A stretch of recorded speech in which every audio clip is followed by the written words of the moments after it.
wise man once said, you can never make the same mistake twice, because the second time that you make it, it's not a mistake, it's a choice. Actually, that was Stephen Din, who I think is some business guy, something about buying and selling companies. I don't really know, but either way.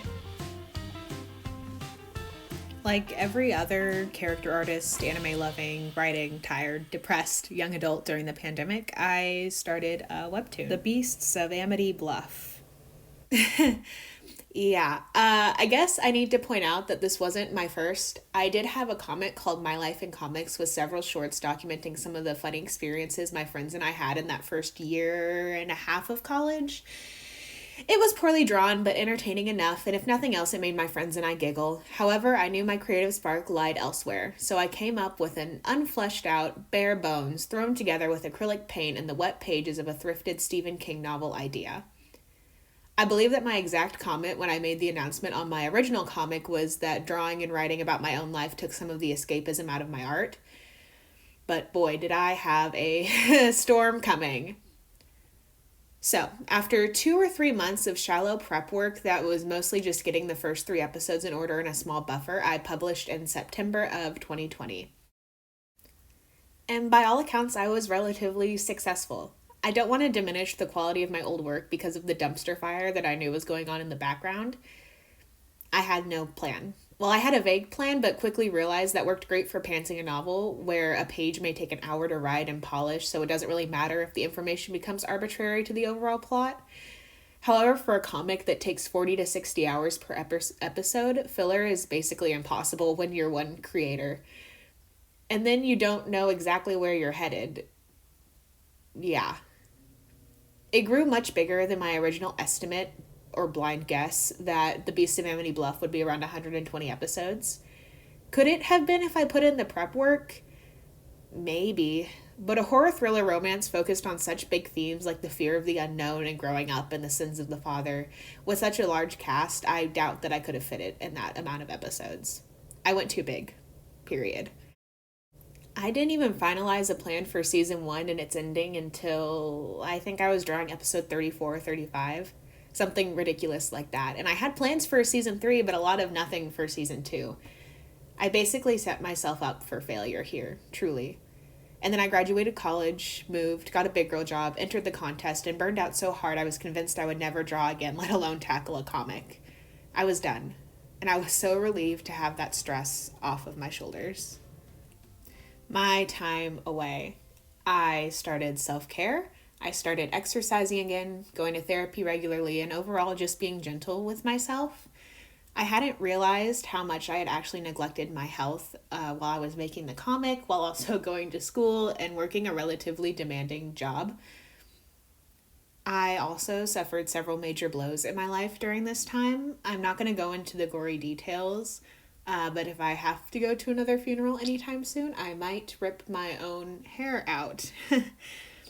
Then came the t-shirts, which is kind of an interesting part of this story.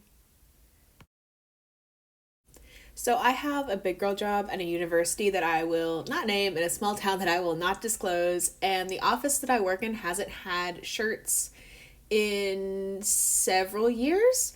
And we all agreed it was about time that we updated our look, and somehow I was singled out for the task like the weeb in the back of the classroom during poster board season. I started the design in Google Docs. My iPad wasn't even charged anymore, and I had no plan of getting artsy with it. However, there were some technical issues, and in the end, I knew using my drawing program would be a lot more efficient. And then I decided to finish up an old abandoned sketch and then draw a few more and then look at that old project that me and my best friend had poured our hearts and souls into, and maybe there was something there. Yeah, that is how that ended up happening. Right, so Agent 73. So my call to action piece was what I would consider a prologue, maybe a pilot for Agent 73, which is a small piece of a much bigger world that my friend and I threw our hearts and souls into creating. Aside from our mutual Swiftie status and our love for Marvel, it's basically what built our friendship.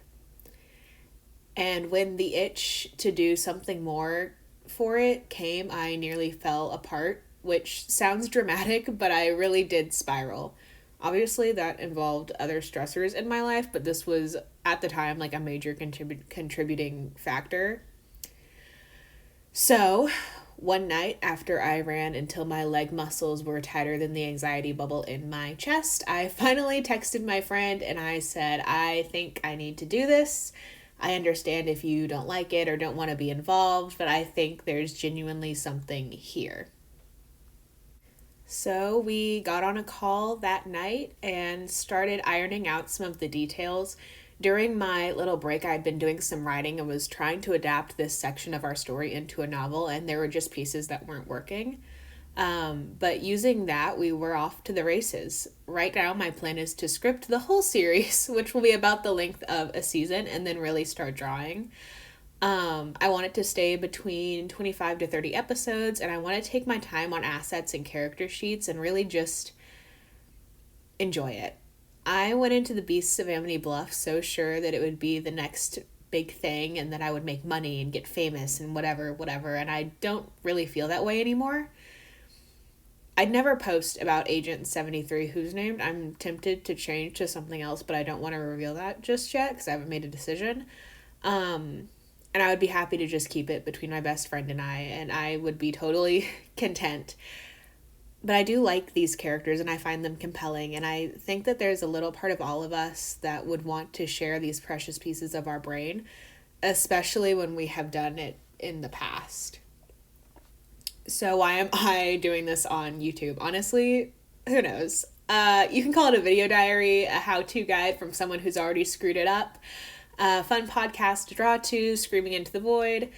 I could talk a lot about the experience that I already have on Webtoon as a platform and with its community, or about my process or my life. But more than anything, I think the idea of having a space where I can create slowly and share this process with people who care to watch or want to learn a little bit about what the stuff before looks like, because I clearly had no idea what went into pre-production when it came to Webtoons. All of the videos after this one probably won't be scripted like this or put together in any particular way. I just really wanted to make sure that this first one was well articulated before I got on my clown shit. So, yeah, welcome to the Carnival.